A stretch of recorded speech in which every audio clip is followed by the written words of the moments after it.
Brasil Climate Podcast é uma produção da Rádio Mínima. Bem-vindo ao Brasil Climate Podcast, um espaço para falar sobre os desafios e as oportunidades de mudar o mundo através da inovação.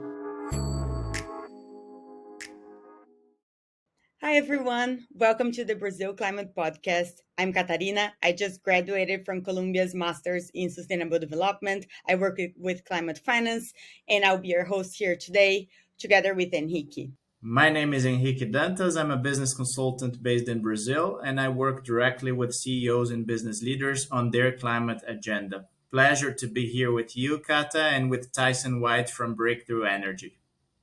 Yes, today we have with us a very special guest. Tyson White he's director of Breakthrough Energy, in charge of the Catalyst program, and previously to that, he has very large experience in the financial markets and also working with climate finance. So Tyson, it's great to have you here today. It's a pleasure to talk to you, and welcome. Well, thank you very much for having me. It's a pleasure and an honor to be a part of this. Thank you. Pleasure is ours, Tyson. So let us start with one question. What is Breakthrough Energy and how is it to work with Bill Gates? Yeah, so let me take the second one first because working with Bill is a privilege for all of us. I mean, not just his reputation, but his tenacity with which he approaches different challenges that he takes on. And whether it's the work that he did as a co-founder of Microsoft, all the way into his pivot into the philanthropic world and the impact that he's made through the Bill and Melinda Gates Foundation.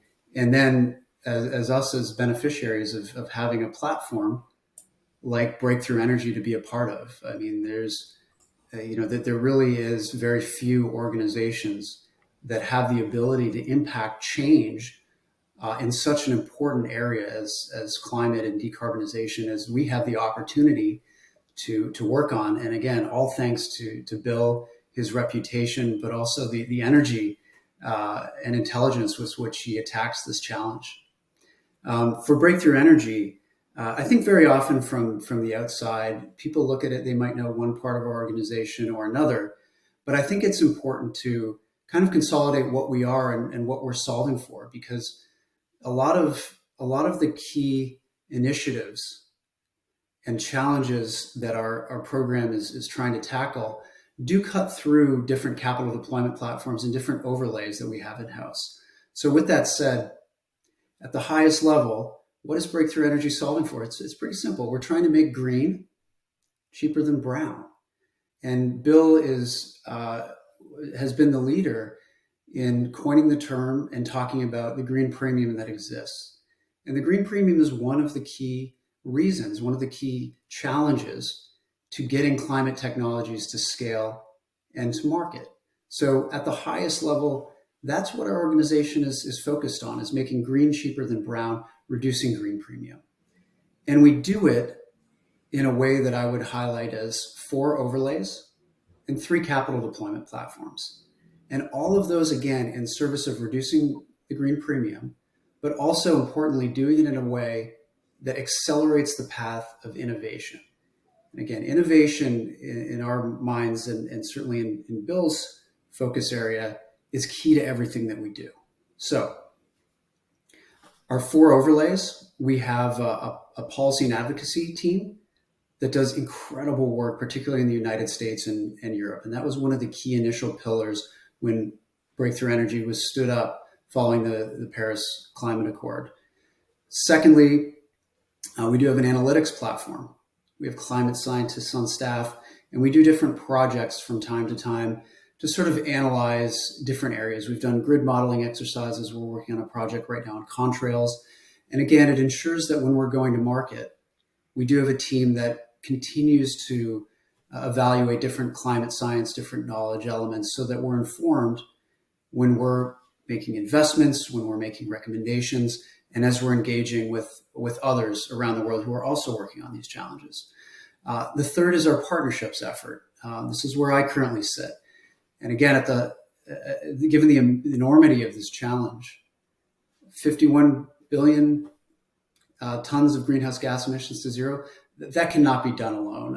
Our organization is working extremely hard, as are many others around the world, but partnerships is key.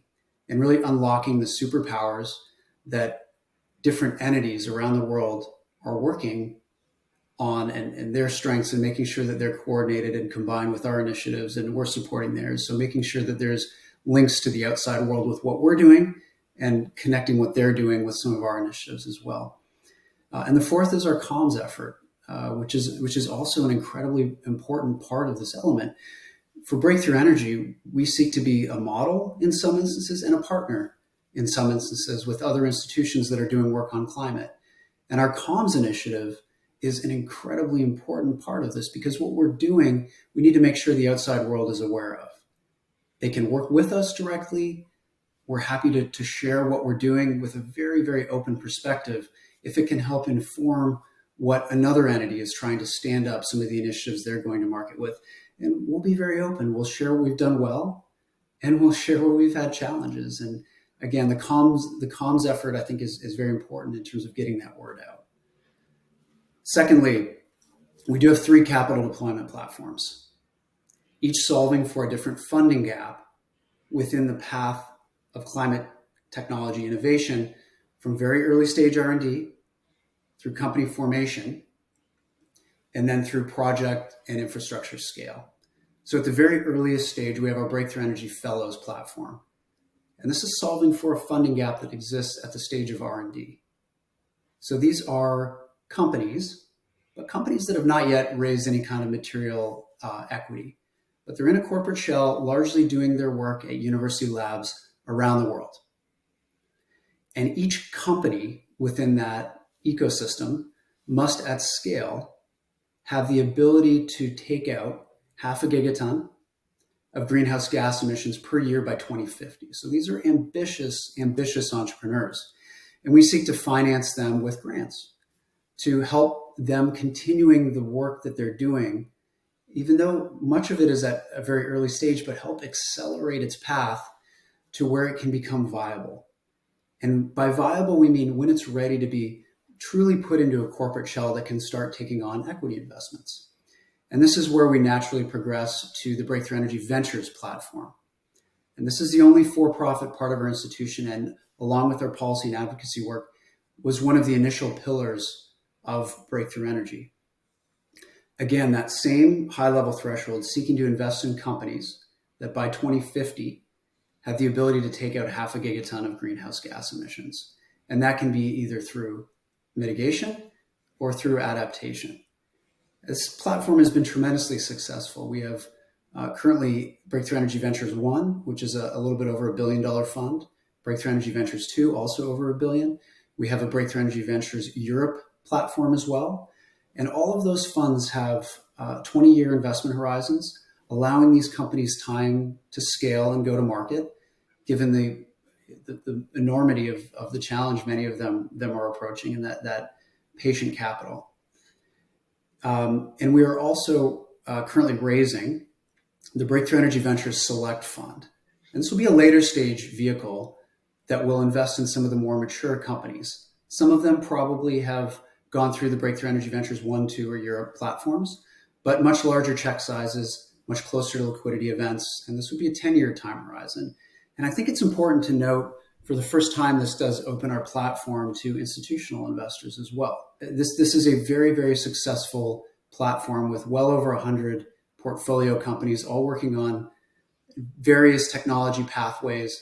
Again, all with that common thread of 0.5 gigaton of greenhouse gas emissions reduction, and all focused on technology that, as it begins to scale, drives down green premium. For the infrastructure approach, what we know about some of the funding gaps that exist on the pathway to market for some of these technologies, very often these companies are progressing to the point where they have to build something.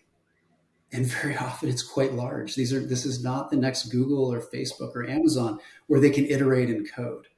Very often they get through a pilot, through demonstration, and they have to build something that often costs hundreds of millions of dollars. And because of the green premium, and because of certain unknowns around the economics of those first, second, third of a kind facilities, it's very difficult, and in some cases impossible, for them to tap the existing project and infrastructure finance marketplaces that will fund these projects as they begin to scale, as we get into future iterations where more of these elements are known and different capital providers can become comfortable. But for those first ones, to capitalize them is a challenge. But we know for sure that if we can get the first, second, or third built, we can take the biggest bite out of the green premium and set these technology pathways on their way to being economically viable on their own. So Catalyst has stood up to drive down the green premium, but doing it in a way that has the ability to accelerate industrial adoption, enable the end users of these technologies to adopt them and integrate them into their business model as part of their decarbonization efforts. And secondly, accelerate bankability, meaning Catalyst and our partners have the ability to help finance those early projects.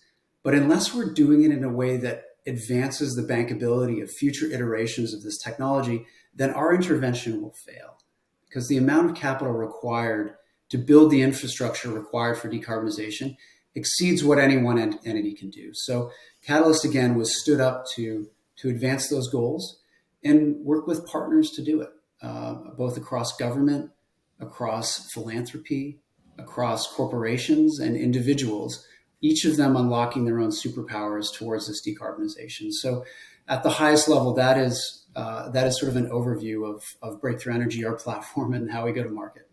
This is amazing and super exciting. Congrats for the work. So our next question, you many times mentioned scalability and making innovation global. We are right now in a world where we have inflation, we have a war, we have even countries closing themselves.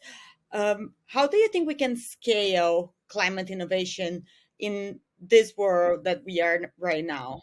So I think there's two key elements to that question. The first is, I think a few years ago when I joined Breakthrough Energy, energy and decarbonization challenges were very much looked at as a climate initiative, which of course they are. But I think with the Russian invasion of Ukraine, especially in Europe, it has added urgency to the concept of energy independence. And I think there's a lot of synergies between the decarbonization challenges and goals that many of these countries, many of these industries are pursuing, and also the urgency of energy security. So what that has done, I think, in our opinion, is certainly accelerated many of these technologies and much of the capital that is willing to mobilize and get these solutions to market. And again, this is a transition, right? This is unfortunately not, I can't point to a year when the switch flips magically and all of a sudden everything that's being built is these magical new technologies that accelerate decarbonization. This will take time. We know that. But I think if anything, it has further aligned many of the different entities around what needs to be done, not just in the spirit of decarbonization, but also in the spirit of energy security. On the inflation side, it certainly presents incremental challenges. I mean, many of the projects that we're looking at, and many of the projects that different companies in our portfolio are looking at now, in reality, cost a little bit more than they did a few years ago. It's not helpful. The cost of capital have gone up. But in parallel, there's also been an accelerated press from government in many different financing tools and policies, notably with IRA, not just IRA, infrastructure chips, many initiatives across Europe. And again, it's not exclusive to these geographies as well. Many areas and countries are working very hard in executing policies that are accommodative to these technologies. So while I do think inflation remains a significant headwind for these, it is also, I think, helping to channel different capital to areas of hyper growth, and climate technology and innovation is one of those areas.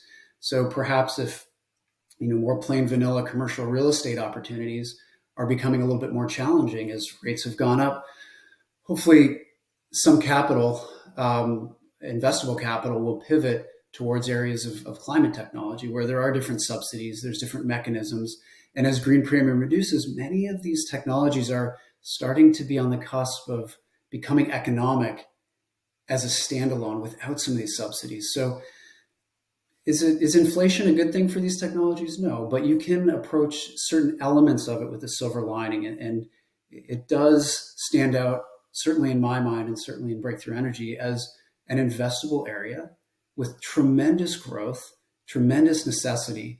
And we do believe strongly that a lot of capital can gravitate towards some of these projects, some of these companies, and the initiatives that they're working on. That's fantastic, Tyson, and you give me hope. And I do see the urgency in Europe for energy independence, so much investment in renewables. To your first point of making green cheaper than brown, it's not only a dream, it's also a reality already. When you look at solar and wind, 20 years ago, they were much more expensive than other sources of energy. Now they're cheaper. So there is no other reason to do brown in that space. And I think if we can reach that in other technologies, as Breakthrough Energy aims to do, that is fantastic news. And you were talking about partnerships and collaboration. Who do you think will lead the world to net zero? Is it the big companies, the high emitters? Is it the startups, the governments? Who do you think will be the main character here? Yeah, and I think the reality is, and the way I think about this is, every corporation, every government entity, every philanthropist, every entity working on decarbonization has a superpower. And it's the way they go to market with what they bring to bear on this challenge. So, as an example, American Airlines uses and is a massive purchaser of aviation fuel. And they have made net zero commitments. And in order to meet those commitments, they will need to be a large buyer of SAF and, perhaps other technologies and other pathways that can help decarbonize aviation, but SAF will be a key element of that. So if we think about their superpower, it's the ability to mobilize that demand in partnership with Catalyst, but they're doing a tremendous amount of work on their own. How do you take what you have, leveraging the initiatives that you have in place, the budgets that you have in place, working with the superpowers of government, Department of Energy, Loan Program Office, that is also similarly working to decarbonize aviation? And how do you kind of bring all of those things together? If I think about the across the 5 grand challenges, very often there's no winner take all.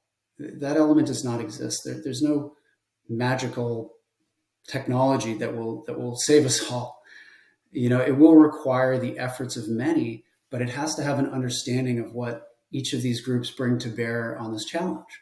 And how do we combine those efforts, whether it's Breakthrough Energy as acting as a hub, which we certainly attempt to do and do in many cases, but also these entities working together and thinking about what their needs are too. I mean, we have certain partners that we work with around the world that may themselves not have a massive carbon footprint as a corporation, for example, but they know that you can't sit back and wait for the end buyer of that decarbonization technology, whether it's an airline footing the entire bill for the green premium of this next gen fuel. They realize that even though their own carbon footprint may not be massive, every entity has a role to play in taking a bite out of the green premium. And that can be by, as a buyer, willing to stand up for a small amount of a budget and pay a little bit more. It can be willing to buy the scope 3 emissions of a certain other technology pathway, or it can be supporting some of these projects. And there's not just our examples, but there's Frontier Fund out there that is really doing a great job of combining, again, the superpowers and the initiatives that are already in place across the corporate world. So, I think for us, again, every entity has a superpower, and the ability to deploy that and combine it with others that can round out the different aspects that are needed to get to net zero. And for us, very often innovation will be coming from startups, but it doesn't have to. There's tremendous amount of innovation being done across major corporations in different sectors for different reasons. And again, it's, for Catalyst in particular, the projects can come from anywhere. They can come from major corporations. They can come from startups. They can come from anywhere in the world, but they have to have those same characteristics. And I think there's a few things that really speak to our core assumptions, which I do want to touch on this point. I think it's important. Emissions are where they are, right? You have to have a view of where they are and who is attacking those emissions in ways that can be supported, can be combined. And again, this is not just us doing it. Government entities around the world are combining those. And secondly, every technology has a different level of maturity. You mentioned PV solar. That was one of the technology pathways that we back tested when we created Catalyst. Had a significant amount of capital been deployed at the very early stages of commercial deployment into PV solar, could we have accelerated the path of that technology down the cost curve? The answer, as we viewed it, is yes. And what other technologies are at that same precipice, at that same stage, where if you press capital into them at that time of their commercial rollout, can you accelerate their path down the cost curve? And again, that is the premise, one of the premises that Catalyst has gone to market with, in identifying aviation fuel, green hydrogen, long duration energy storage, direct air capture, in manufacturing, but more specifically green steel, green cement, and some plastics. And we view those technologies at that same threshold where if you deploy capital into some of these early projects, you can take the biggest bites out of that green premium and accelerate their path to being commercially viable on their own. And then the last one, and we've touched on this one, no one can do it alone. And that's why this partnerships function within our umbrella is, again, essential to everything we do, really unlocking the superpowers across industry, government, philanthropy, and again, all of the different entities around the world that are working on these challenges. This is amazing. And yes, there are so many opportunities out there and so many interesting innovations happening.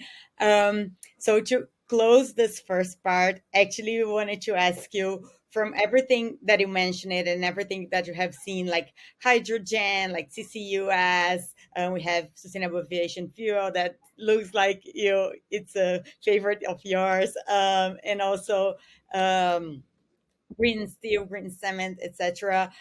If you had to pick one or two, I will give you two if you need, of these innovations that you would bet as a game changer, which one would be? Yeah, no, it is almost an impossible question because there are so many different elements. And even within aviation fuel, as you mentioned, there's different technology pathways. We have made our assumptions on which ones we will go to market and support. But that's not to say the other ones aren't viable and cost effective. We just have our criteria and our mandate of which ones we approach. For me, and a part of my background was before I joined working at The Engine, which is a venture capital fund that MIT created, stood up and spun out. And one of my first loves in that transition for me from banking into climate tech and more innovation focus is on the fusion side. And if you truly dare to dream, you can see a world where electrify everything becomes reality, or as much as we can, and then decarbonize the way we generate power. And I did spend a year working directly with Commonwealth Fusion Systems, and having known them and that company now for about 5 years, the progress that they've made is just absolutely incredible. They're rapidly changing the dialogue of what is feasible on a time horizon that can be deployed. Every time fusion comes up, everyone always pulls the old adage and throws it out there. It's always X number of years away, but it's just not true anymore. It's just not. And the progress that company has made along with that industry, the way they're mobilizing, and you just look at different technologies across clean power generation and the flexibility of the grid that is emerging to accommodate them is absolutely incredible. So for me, again, personally, I think many of the different technologies around electrification are just incredibly exciting because you look at different back testing elements and you look at the fission rollout that took place in the middle part and latter half of the last century, there is precedent for building next gen power facilities using new technology, rapidly deploying them, and creating a grid supported by 24/7 reliable power. And whether it's fusion, advanced nuclear, geothermal, all of these technologies, I think, are progressing very rapidly. It will take some support to get the first ones built, no question. And it will take some time until they can truly scale and become what they're destined to be. But there's so much potential there. And from my perspective, just incredibly exciting the work these companies are doing. If you want to continue engaged in the conversation, this September we will have our second edition of the Brazil Climate Summit. Our goal is to gather people who will bring ideas and offer new solutions to Brazil becoming an ecosystem of sustainable development, making the country reach its full potential as a green economy. For more information, follow us on social media, Brazil Climate Summit. See you there. Now, let's talk more about Brazil and the developing world overall. A lot of the climate potential lays in areas that are still developing, like Brazil. There's a study that says that Brazil alone, one country, holds 10% of the NBS, nature-based solution mitigation potential of the world. We have large forests, a lot of land here we could be using to offset carbon or to develop other types of technologies, biofuel, SAF, that's to mention a few. My question to you is, how can the developing world work together with the developed world to collaborate, connect people, unlock those potentials with cash flow and talent and technology? How do you see that happening in the next years? First and foremost, Brazil, as you've highlighted, is an incredibly important voice on climate, and it's not just for the Amazon and the lungs of the world that Brazil represents and the other elements of nature-based, but there's a lot of work and a lot of learnings that Brazil has already executed, whether it's through their through the different fuels that the country and the economy has just used for years. It's incredibly exciting. You know, for us, I believe the LanzaJet facility, which is the first project that the Catalyst program has funded, initially is sourcing sugarcane from Brazil. So there's this global interconnectivity does remain key. The other thing I'll say too is Brazil and the developing world does fit into all of our programs. We do take a location agnostic approach, certainly to fellows, where many of the corporations that are doing work receiving our grants, they're in university labs doing work as corporations around the world. And these cohorts continue to expand. So we're very open to helping those working on different approaches, different climate tech innovations around the world, finding us and collaborating with us. So the team's excited and certainly eager to engage with anyone in Brazil doing this work. Please find us. And what I'll say too is our organization, we're very much in listening mode on this. There are many who understand the developing world better than we do. Admittedly, many of our programs in the initial phases have been much more focused on the developed world. But at the highest level, this mission of 51 billion tons of greenhouse gas emissions to zero does not happen without support into the developing world. And what we want to ensure that we're not doing is being prescriptive to them. Again, we're very much in listening mode. I can't, we cannot try to prescribe that the solutions that are relevant in the United States or Europe are going to be relevant in Southeast Asia, are going to be relevant in Brazil. So what we are trying to do, again, is listen, understand the situations and the realities on the ground. Again, this is a transition. We're not critical of the needs and just the realities of how these companies need to provide for their citizens to grow. But what we are trying to do is, again, with a very humble approach, listen to the reality of the situations that they're facing share some of what we've learned about these different technology pathways, coordinate with some of the existing entities that have done amazing work for generations in some of these marketplaces, and blend again this concept of these superpowers. So identifying the institutions that we can work with, that want to work with us, and figuring out how we can help the people who truly understand these markets and the technologies that are required get what they're needing from us, from the different entities we work with, to make decarbonization a reality in their own marketplace with their own unique challenges. Very interesting. I think you bring exactly one of our core points at Brazil Climate Summit. That was exactly this view of like there are many solutions in Brazil, very interesting things happening beyond the Amazonia. We think that the Amazon forest is unique and a very special place in the world, but there are many other things in Brazil, like the energy matrix, biofuels, innovation in the agriculture sector. So yeah, this is very interesting. And to connect with breakthrough energy, how can entrepreneurs, companies get engaged and maybe even work with you? Yes, no, thank you. And that's an important sort of call to action. Again, our mission to support climate technology innovation requires engaging with the entrepreneurs, with the corporations, et cetera, who are actually doing this work. So how do you find us? So there's a lot of information on our website, on the Breakthrough Energy website, about each one of these capital deployment programs in particular. So from the earliest stage fellows, there's an application process. So for entrepreneurs doing very early stage work, that a little bit of grant capital, or a lot of grant capital, quite frankly, can help them accelerate what it is they're trying to do, or keep at it rather than pivoting to a different industry or a different career.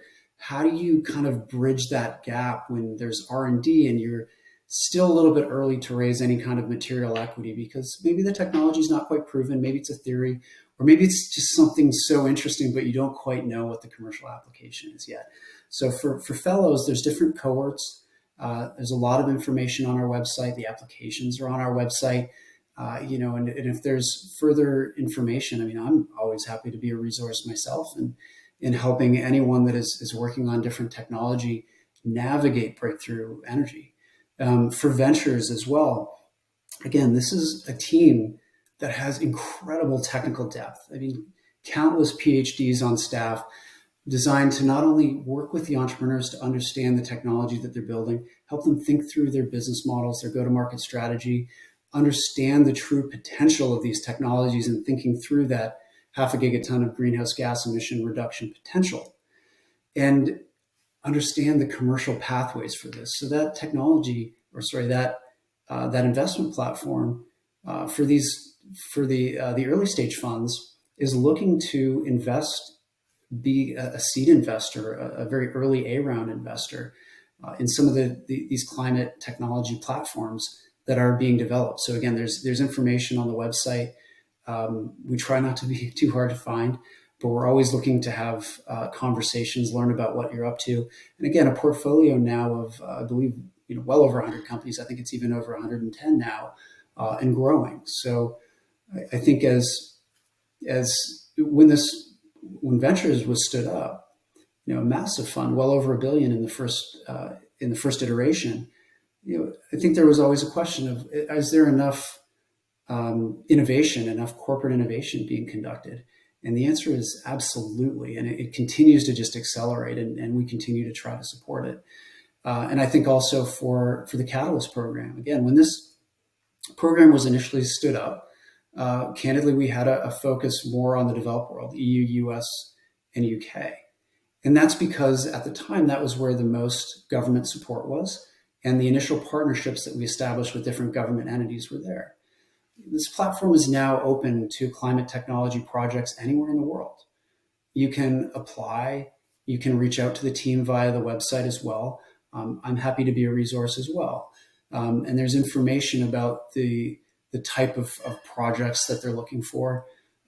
within, again, 5 technology areas specifically for catalysts. So a little bit of a different mandate than that half a gigaton of greenhouse gas emission reduction potential. So it's sustainable aviation fuel, direct air capture, long duration energy storage, green hydrogen, and then manufacturing, green steel, green cement, and plastics.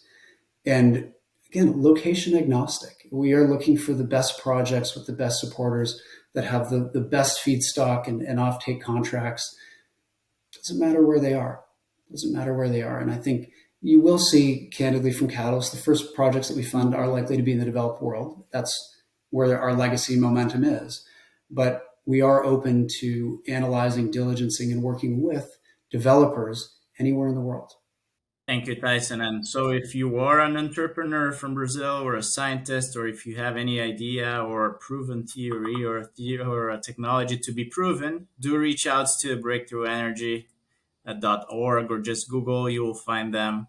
Now, starting to wrap up here, Tyson, this conversation has been great. And I know before we all finish this episode, I know Bill Gates likes to recommend insightful books every year. What would be your top 2 books for us to read about climate and climate space? Yeah, well, of course, Bill's book would be number 1 on our list, How to Avoid a Climate Disaster. And of course, he's written one on how to avoid the next pandemic as well. But certainly the climate book is important, and not just because he wrote it, because it largely informs how our organization is structured. And again, as we seek to be a partner and or a model for different entities that can either work with us directly or build on some of our learnings, some of our mistakes, to help support what it is that they're trying to stand up or trying to execute. And what I mean specifically is the way the book has informed how our organization is organized is working across the 5 grand challenges, thinking through the technologies that are required, the superpowers that different entities bring to bear on that challenge, informs the type of technologies that we invest in.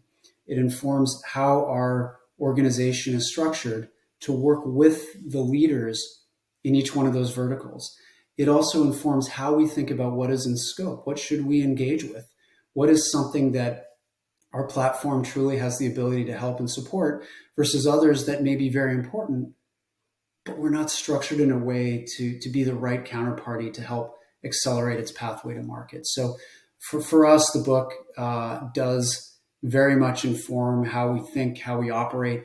And again, our entire organization is aligned around this concept of green premium reduction. I think that's one of the really unique elements that ties everything that we do together. It is a bit of a North Star. And I think the book also lays out why that's so important in these technologies.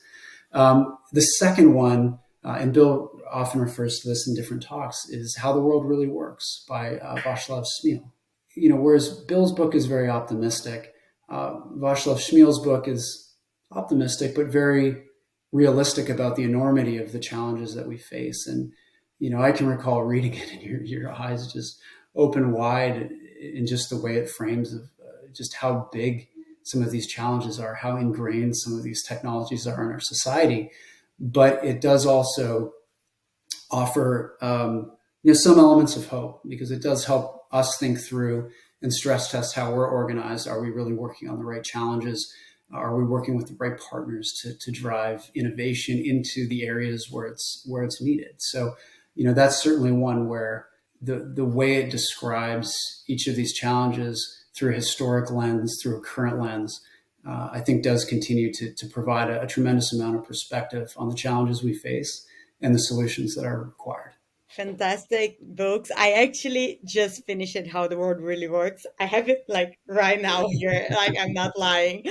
They are fantastic books if you want to learn more. And the thing that you mentioned about the dimension of the challenge, this is really true, because sometimes we tend to simplify things and think about simple solutions, but the reality is that this is very interconnected with our lives and with the world in which we live. So these books help us think about the solutions in a more structural way. So to close our podcast, do you have any final words or calls to action to the people listening to us? Yeah, I mean, I think for us, where our core values motivate every single individual at our organization, is really around three key pillars, and I want to share those because they're very important to me, and I think they can also be motivating to others who may seek to work with us, may seek to partner in a different capacity. But it's, first and foremost, humility. I mean, we are a very vocal, very loud entity. We think we're driving a lot of impact into the decarbonization challenges that are faced, but we can't predict the future. And we have to be humble about our ability to truly know what happens, what will be. And that influences the number of shots on goal that we take, and how we course correct when there's things that need to be changed. So we're always available to listen. We don't in any way pretend to be prescriptive to different corporations and tell them what they should or should not be doing. We first and foremost seek to listen and understand what they're working on and how can it inform how we go to market and how we can collaborate to support their initiatives, their goals, their mandates. And the second is this concept of analytical rigor. And this is so central in the way our ventures arm in particular was initially stood up. Everything we do is based on science and analytical rigor, starting with where the emissions are truly coming from, and just constantly reevaluating because the situation on the ground is changing, determining factual, non-dramatic, non-emotional, non-partisan approaches in the most pragmatic way that we can. And the third one is, you can't be rigorous and humble if you're not ambitious. And so the third one really is ambition. And we'd love to share this with those that support our mission and can learn something with from what binds our colleagues together. And, we can be humble and operate with this analytical rigor, but it requires a tremendous amount of ambition. And if you're clear-eyed, then you can't be anything but ambitious when you do approach the enormity of the challenge. So, those are some of the core values I think that that our organization possesses, and certainly that motivate me and a number of my colleagues. And I would say, when we align with different entities doing work, a lot of it is around those core values and the initiatives that they're pursuing. And these conversations very often start, let's learn a little bit about what you're up to. We'll share what we're up to, and then quickly trying to identify synergies between those two. And that we hope that these synergies progress to work streams, possibly to transactions, possibly to partnerships, where each entity is mobilized in its own way. So, I guess for us, the last thing I'll say is I'll go back to this concept of the different superpowers that entities possess. And it's just know your superpower. Know it, embrace it, run with it. No entity has to be everything or every part of the solution. But when you understand what you're good at and what you can bring to decarbonization, that is powerful and it's motivating. And that's what we seek to understand. That's what we seek to support. And that can be incredibly different no matter who you are or where you're coming from. But as long as you understand that and you can share it with entities like ours, that's where we get really excited, because that's where synergies exist, work streams are developed, and amazing things start happening. So that would be my closing point: is know your superpower, embrace it, and be ambitious in your approach to pursuing your own decarbonization goals, whether it's as an innovator, as a corporation, as a government entity, whoever you may be. Thank you, Tyson. That was great. Thank you for your time. Thank you for joining. Thank you for accepting our invitation, not only for the event last year, but also to the podcast. Thank you very much. Yes, thank you. It was great to have you today. Congratulations for the work. I think Breakthrough Energy is a fantastic institution, and you and them will leave a real legacy to the world. Oh, thank you. And thank you so much for your support. Again, it's a global effort. Thank you very much. Hi, listener. I hope you're enjoying. In case you want to listen to Tyson and all the other panelists at the Brazil Climate Summit from last year in 2022, go to our YouTube channel or any other social media at Brazil Climate Summit. Brazil Climate Podcast é uma produção da Rádio Mínima.